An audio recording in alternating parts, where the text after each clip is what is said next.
একই রকমভাবে চিচিঙ্গা খেতে খেতে একদম একঘেয়েমি হয়ে গেছেন? তাহলে একবার এইভাবে ট্রাই করুন, এত মজা হয়, তা একবার খেলেই কিন্তু বুঝতে পারবেন। তাহলে চলুন রেসিপিতে চলে যাওয়া যাক। এখানে আমি একটা চিচিঙ্গা নিয়েছি। চিচিঙ্গাকে খুব ভালোভাবে ওপরের খোসাগুলোকে আঁচড়ে নিচ্ছি। আঁচড়ানো হয়ে গেলে এখন ফালি ফালি করে এইভাবে চিচিঙ্গাগুলোকে কেটে নিচ্ছি।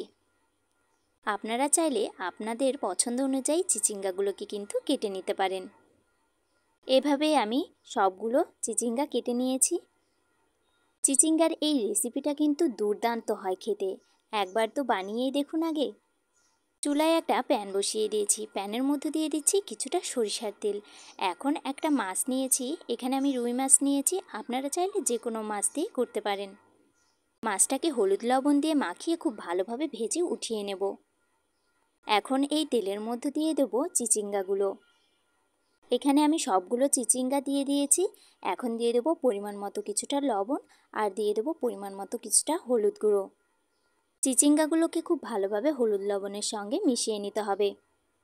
এভাবেই আমি চিচিঙ্গাগুলোকে একটু কিছু সময় ভেজে নেব। যখন এই চিচিঙ্গাগুলো নরম হয়ে আসবে তখন চুলা থেকে এই চিচিঙ্গাগুলোকে উঠিয়ে নেব। চিচিঙ্গাগুলো ভাজা হয়ে গেছে, এখন চিচিঙ্গাগুলোকে আমি তুলে নিচ্ছি। এখন এই চিচিঙ্গাগুলোকে ভালোভাবে ঠান্ডা করে নিতে হবে। আবারও কিছুটা সরিষার তেল দিয়ে দিলাম, আর এই তেলের মধ্যে দিয়ে দিলাম শুকনা মরিচ, কাঁচা মরিচ, পেঁয়াজ, রসুন কুচি আর কালো জিরে।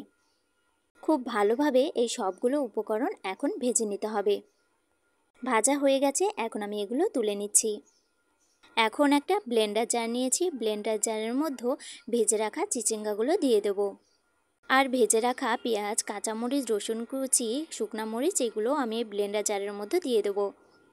এখন সবগুলো উপকরণ খুব ভালোভাবে ব্লেন্ডার করে নেব। দেখুন এখানে আমার খুব ভালোভাবে ব্লেন্ডার করা হয়ে গেছে। এখন আবারও চুলায় প্যান বসিয়ে দিয়েছি, কিছুটা সরিষার তেল দিয়ে দিলাম প্যানের মধ্যে। এখন ব্লেন্ডার করে রাখা চিচিঙ্গাগুলো আমি দিয়ে দেবো। আর আগে থেকে যে মাছটা ভেজে তুলে রেখেছিলাম ওই মাছের কাঁটাগুলো ছাড়িয়ে নিয়েছি, নিয়ে মাছগুলোকে আমি এখানে দিয়ে দেবো। এখন এই সবগুলো উপকরণ খুব ভালোভাবে মিশিয়ে রান্না করে নিতে হবে। যখন রান্নাটা হয়ে আসবে তখন এরকম ফ্রাই প্যান থেকে উঠে উঠে আসবে।